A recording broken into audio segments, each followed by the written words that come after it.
ये भारत में त्योहारों का मौसम है। अभी अभी जन्माष्टमी हमने मनाई है और खुशी देखिए, हमारी इकोनॉमी और हमारे मार्केट में भी उत्सव का माहौल है।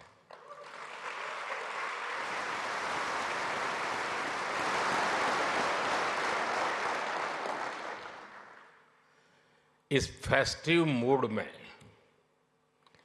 ये ग्लोबल फिनटेक फेस्टिवल हो रहा है।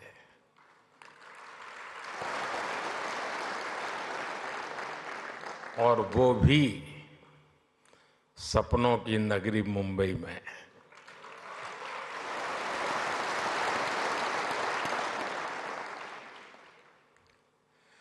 मैं देश और दुनिया से आए यहाँ सभी मेहमानों का अभिनंदन करता हूँ, स्वागत करता हूँ।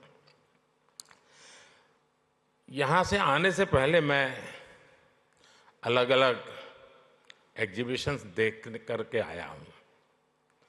काफ़ी साथियों से गप्पे गोष्ठी करके आया हूँ।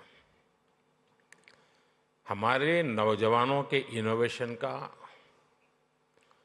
और फ्यूचर की संभावनाओं का एक पूरा नया संसार वहां दिखाई दे रहा है।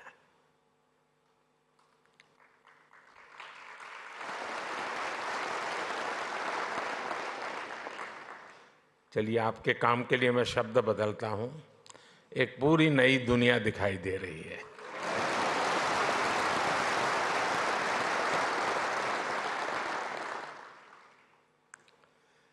मैं इस फेस्टिवल के आयोजकों को सबको बहुत बहुत बधाई देता हूं। साथियों, यहां बड़ी संख्या में विदेशों से हमारे मेहमान भी आए हैं। एक समय था जब लोग भारत आते थे तो हमारी कल्चरल डाइवर्सिटी देखकर दंग रह जाते थे, हैरान हो जाते थे। अब लोग भारत आते हैं तो हमारी फिनटेक डाइवर्सिटी को देखकर भी हैरान होते हैं।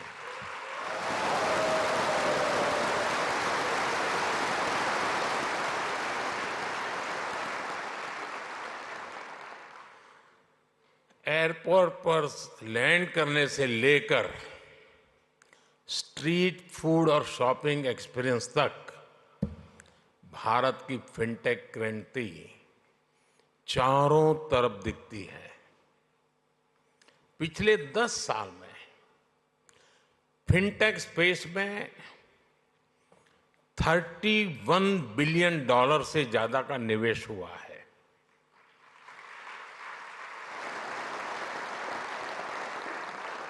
दस साल में हमारे फिनटेक स्टार्टअप्स में 500% वृद्धि हुई है।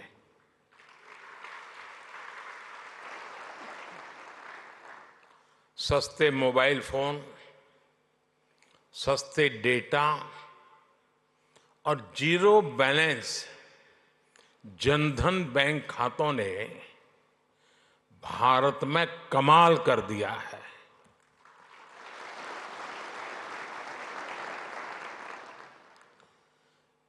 आपको याद होगा, कुछ लोग पहले पूछते थे, पार्लियामेंट में खड़े होकर के पूछते थे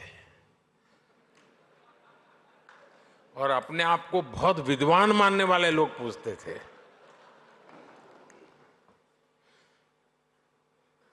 सरस्वती जब बुद्धि बांट रही थी तो वो रास्ते में पहले ही खड़े थे।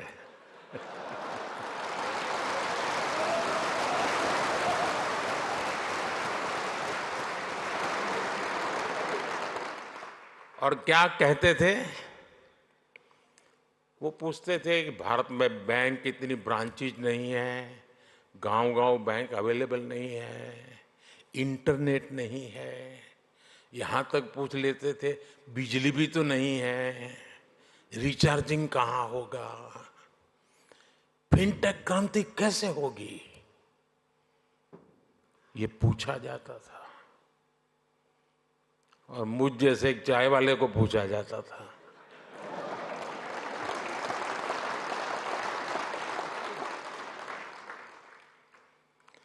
लेकिन आज देखिए, एक दशक में ही भारत में ब्रॉडबैंड यूजर 60 मिलियन यानी 6 करोड़ से बढ़कर 940 मिलियन यानी करीब 94 करोड़ हो गए हैं।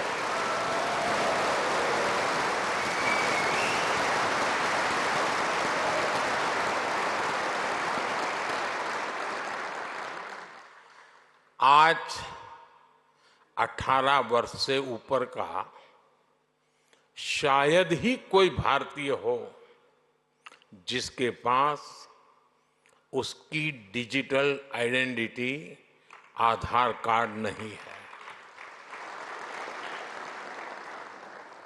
आज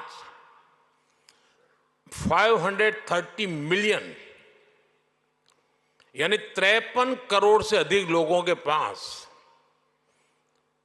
जनधन बैंक खाते हो गए हैं।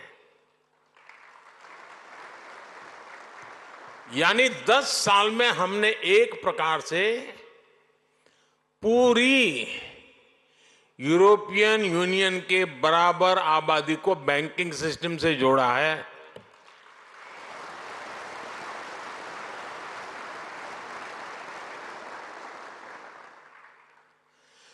साथियों, जनधन, आधार, मोबाइल की ट्रिनिटी ने एक और ट्रांसफॉर्मेशन को गति दी है।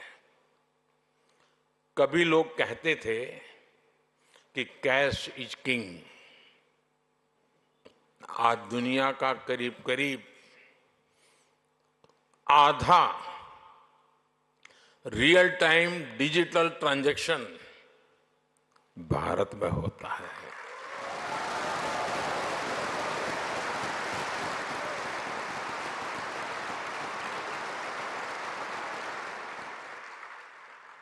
पूरी दुनिया में भारत का यूपीआई फिनटेक का बहुत बड़ा उदाहरण बन गया है। आज गांव हो या शहर, सर्दी हो या गर्मी, बारिश हो या बर्फ गिर रही हो, भारत में बैंकिंग सर्विस 24 घंटे, 7 दिन, 12 महीने चलती रहती है। कोरोना के इतने बड़े संकट के दौरान भी भारत दुनिया के उन देशों में था जहां हमारी बैंकिंग सर्विस बिना किसी दिक्कत के चलती रही।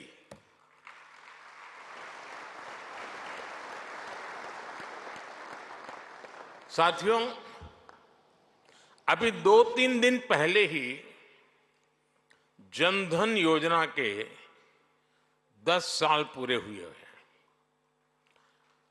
जनधन योजना विमेन एम्पावरमेंट का बहुत बड़ा माध्यम बनी है। जनधन योजना के चलते करीब 290 मिलियन यानी 29 करोड़ से ज्यादा महिलाओं के बैंक खाते खुले हैं।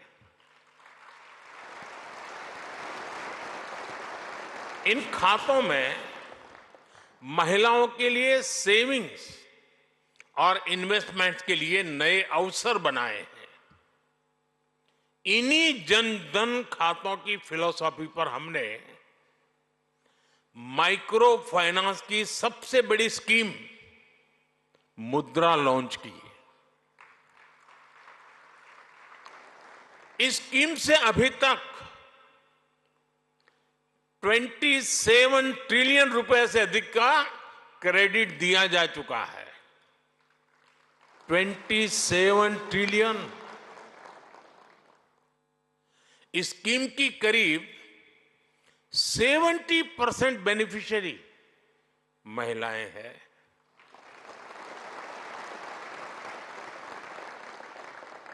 जनधन खातों ने महिलाओं के सेल्फ हेल्प ग्रुप्स को भी बैंकिंग से जोड़ा।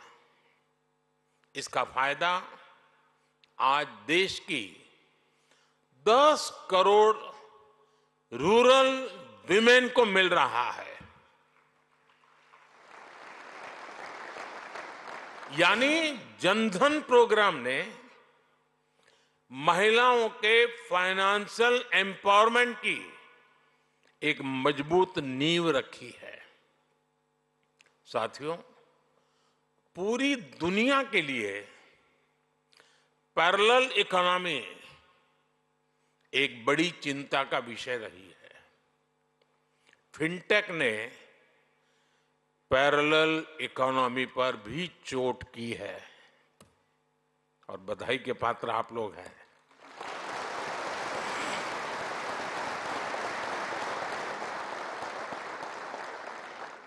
आपने ये भी देखा है कि कैसे हम भारत में डिजिटल टेक्नोलॉजी से ट्रांसपेरेंसी लेकर आए हैं। आज सरकार की सैकड़ों स्कीम्स के तहत डायरेक्ट बेनिफिट ट्रांसफर किया जाता है। इसमें सिस्टम से लीकेज बंद हुई है। आज लोगों को फॉर्मल सिस्टम से जुड़ने में अपना लाभ नजर आता है। साथियों, भारत में फिनटेक की वजह से जो ट्रांसफॉर्मेशन आया है वो सिर्फ टेक्नोलॉजी तक ही सीमित नहीं है। इसका सोशल इंपैक्ट बहुत व्यापक है। इससे गांव और शहर की खाई को ब्रीच करने में मदद मिली है। कभी हमारे यहां बैंक की सर्विस लेने में ही एक पूरा दिन लग जाता था। एक किसान के लिए, एक मछुआरे के लिए, एक मिडिल क्लास परिवार के लिए ये बहुत बड़ी मुसीबत थी। फिनटेक ने इस समस्या को दूर किया। कभी बैंक सिर्फ एक बिल्डिंग तक सीमित हुआ करते थे, आज बैंक हर भारतीय के मोबाइल में सिमट गए हैं।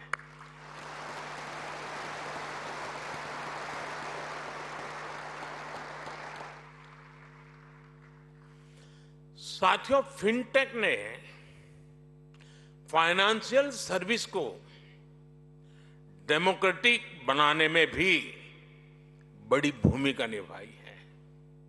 Loan, credit card, investment, insurance जैसे प्रोडक्ट सबके लिए आसानी से सुलभ हो रहे हैं। फिनटेक ने एक्सेस टू क्रेडिट को भी आसान और इंक्लूसिव बना दिया है। मैं एक उदाहरण देता हूं। आप जानते हैं, भारत में स्ट्रीट वेंडर्स की एक पुरानी परंपरा है, लेकिन वो फॉर्मल बैंकिंग से बाहर थे। फिनटेक ने इस स्थिति को भी बदल दिया। आज वो पीएम स्वनिधि योजना से कोलेटरल फ्री लोन ले पा रहे हैं। डिजिटल ट्रांजैक्शन रिकॉर्ड के आधार पर उनको बिजनेस बढ़ाने के लिए और लोन मिलता रहता है। कभी शेयर और म्यूचुअल फंड जैसे प्रोडक्ट में इन्वेस्टमेंट बड़े शहरों में ही संभव था। आज गांव और कस्बों में भी इन्वेस्टमेंट के इस एवेन्यू को बड़ी संख्या में एक्सप्लोर किया जा रहा है। आज कुछ ही मिनटों में घर बैठे ही डीमैट अकाउंट खुल रहे हैं, इन्वेस्टमेंट रिपोर्ट्स ऑनलाइन मिल रही है। आज बड़ी संख्या में भारतीय रिमोट हेल्थ केयर सर्विस ले रहे हैं, डिजिटली ऑनलाइन पढ़ाई कर रहे हैं, स्किल्स सीख रहे हैं। ये भी फिनटेक्स के बिना संभव नहीं था।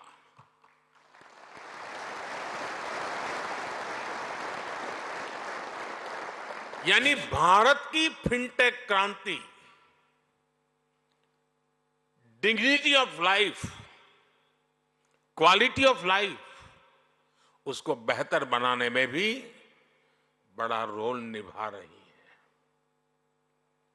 साथियों, भारत की फिनटेक क्रांति की उपलब्धि सिर्फ इनोवेशंस के लिए ही नहीं बल्कि एडॉप्शन लेकर के भी है।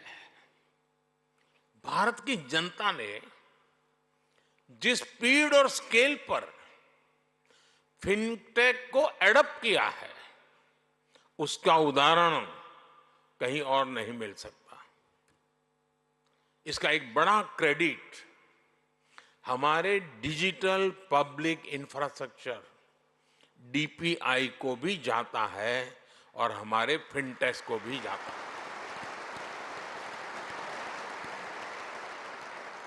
देश में इस टेक्नोलॉजी को लेकर ट्रस्ट पैदा करने के लिए अद्भुत इनोवेशन किए गए हैं। क्यूआर कोड्स के साथ साथ साउंड बॉक्स का उपयोग ऐसा ही इनोवेशन है।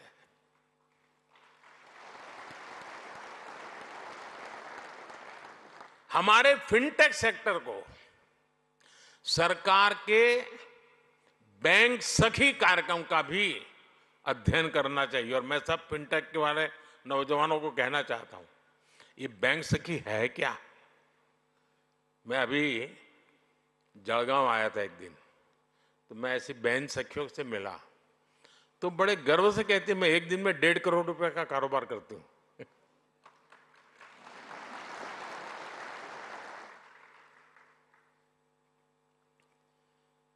क्या कॉन्फिडेंस! और एक गांव की महिला थी वो। हमारी बेटियों ने गांव गांव में बैंकिंग को, डिजिटल अवेयरनेस को जिस प्रकार फैलाया है उससे फिनटेक को एक नया बाजार मिला है। साथियों, 21वीं सदी की दुनिया बहुत तेजी से बदल रही है। करेंसी से क्यूआर कोड तक की यात्रा में सदियां लग गई, लेकिन अब हर रोज हम नए इनोवेशन देख रहे हैं। डिजिटल ओनली बैंक्स और नियो बैंकिंग जैसे कंसेप्ट हमारे सामने हैं। डिजिटल ट्विंस जैसी टेक्नोलॉजी डेटा आधारित बैंकिंग को नेक्स्ट लेवल पर ले जा रही है। इससे रिस्क मैनेजमेंट, फ्रॉड डिटेक्शन और कस्टमर एक्सपीरियंस सब कुछ बदलने वाले हैं।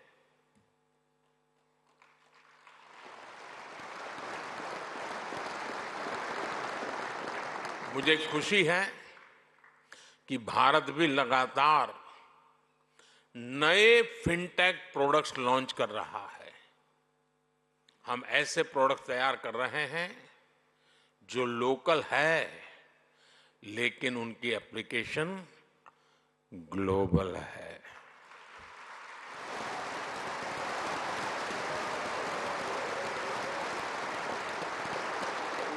आज ओएनडीसी यानी open network for digital commerce online shopping को इंक्लूसिव बना रहा है। ये छोटे बिजनेस, छोटे एंटरप्राइजेस को बड़े अवसरों से जोड़ रहा है। अकाउंट एग्रीगेटर्स लोगों और कंपनियों का कामकाज आसान करने के लिए डेटा को यूज कर रहे हैं। ट्रेड प्लेटफॉर्म की मदद से छोटी संस्थाओं की लिक्विडिटी और कैश फ्लो बेहतर हो रहे हैं। ई रूपी एक ऐसा डिजिटल वाउचर बना है जिसे कई रूपों में इस्तेमाल किया जा रहा है। भारत के ये प्रोडक्ट्स विश्व के दूसरे देशों के लिए भी उतने ही उपयोगी हैं। और इसी सोच के साथ हमने G20 प्रेसिडेंसी के दौरान global digital public infrastructure repository बनाने का प्रस्ताव रखा था,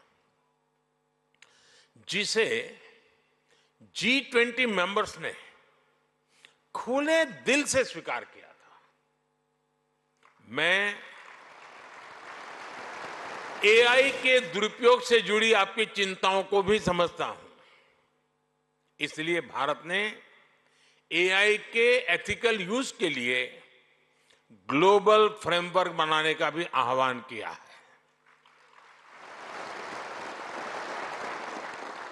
साथियों, फिनटेक सेक्टर की मदद के लिए सरकार पॉलिसी लेवल पर हर जरूरी बदलाव कर रही है।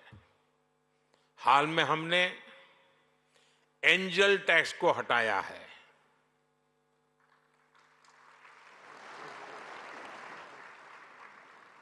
ठीक नहीं किया?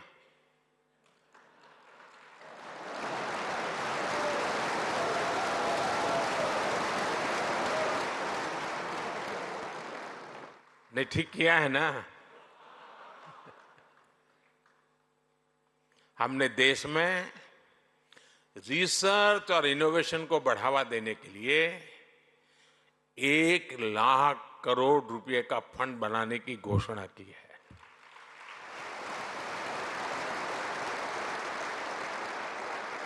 हमने डेटा प्रोटेक्शन कानून बनाया है। मेरी हमारे रेगुलेटर से भी कुछ अपेक्षाएं हैं। हमें साइबर फ्रॉड को रोकने के लिए और डिजिटल लिटरेसी के लिए और बड़े कदम उठाने होंगे। साइबर फ्रॉड स्टार्टअप्स की, फिनटेक्स की ग्रोथ में रुकावट न बने, ये ध्यान रखना भी उतना ही जरूरी है। साथियों, पहले के जमाने में बैंक डूबने वाली है या बैंक डूबी है या डूब जाएगी, ये बात फैलते हुए इम्पैक्ट होते होते 5-7 दिन निकल जाते थे। आज अगर किसी व्यवस्था में पता चला कि इस पर साइबर फ्रॉड है, 1 मिनट में मामला पूरा, वो कंपनी गई। फिनटेक के लिए बहुत जरूरी है। और साइबर सॉल्यूशन, उसका बाल मृत्यु बहुत जल्दी हो जाता है। कोई भी साइबर सॉल्यूशन निकालिए, उसका बेईमान लोग तोड़ निकालने में देर नहीं करते, तो उस सॉल्यूशन का बाल मृत्यु हो जाती है। फिर आपको नया सॉल्यूशन लेके आना पड़ता है। साथियों, आज सस्टेनेबल इकोनॉमिक ग्रोथ, ये भारत की प्राथमिकता है। हम स्ट्रांग, ट्रांसपेरेंट और एफिशिएंट सिस्टम्स बना रहे हैं। हम फाइनेंशियल मार्केट्स को एडवांस टेक्नोलॉजीज और रेगुलेटरी फ्रेमवर्क से मजबूत कर रहे हैं। हम ग्रीन फाइनेंस से सस्टेनेबल ग्रोथ को सपोर्ट कर रहे हैं। हम फाइनेंशियल इंक्लूजन के, उस इंक्लूजन के सैचुरेशन पर बल दे रहे हैं।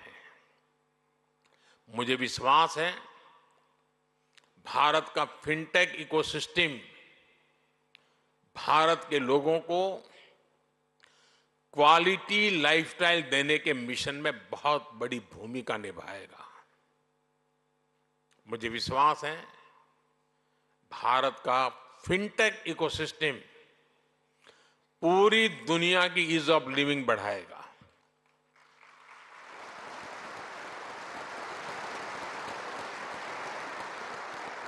और मुझे मेरे देश के युवाओं की टैलेंट पे इतना भरोसा है, इतना भरोसा है, और मैं कहता हूं, बड़े विश्वास से कहता हूं, our best is yet to come.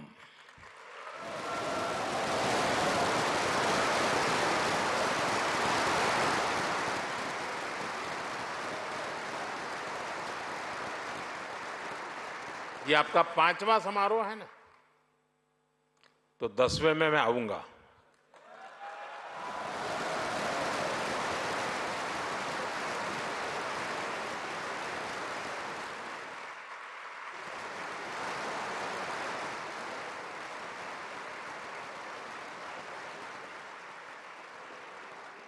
और तब आपने भी कल्पना नहीं की होगी, वहां पर आप भी पहुंचे होंगे दोस्तों।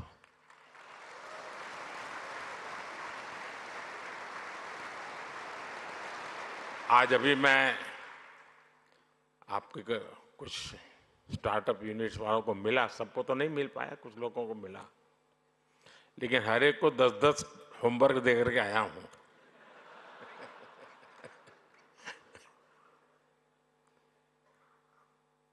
क्योंकि मैं समझ सकता हूं कि ये बहुत बड़ा बदलाव लाने वाला क्षेत्र है साथियों। एक बहुत बड़ा रिवॉल्यूशन हो रहा है और उसकी मजबूत नींव यहां हम देख रहे हैं।